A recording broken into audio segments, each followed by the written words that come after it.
Hello everybody and welcome to Mamushi's review of Tokyo Ghoul RE. I'm going to start this off by saying that if you haven't watched the first couple of seasons of Tokyo Ghoul, then you may be very lost in some of the plot in this anime. I don't think you won't be able to piece the components together, but I still recommend that you watch the originals. With that out of the way, I will say that Tokyo Ghoul RE is pretty good.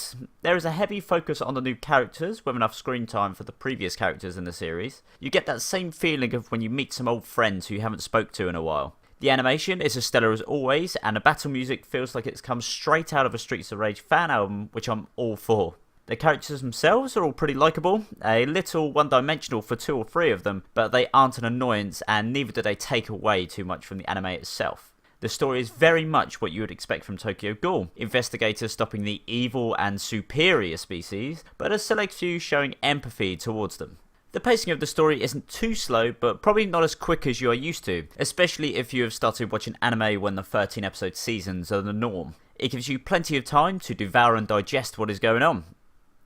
Now onto my little gripes with this season. The fight scenes seem very minimalistic compared to the original seasons. Correct me if I'm wrong, but I remember the originals being more colourful, except for the censored versions, and much more flashy. My guess would be that they had to tone down the amount of blood and gore to stop those censorships actually happening. Also, the ghouls so far in this anime, bar 1 or 2, seem to have been significantly nerfed, or the investigators have been doing some intensive work in the gym during the off-season and have powered up massively. So the fear of the ghouls has been somewhat taken away. It makes sense, as you wouldn't want to watch from the perspective of everyone dying, but I don't know, it still feels like there should be more of a struggle in this anime instead of it just going with the motion and all the ghouls being taken care of easily.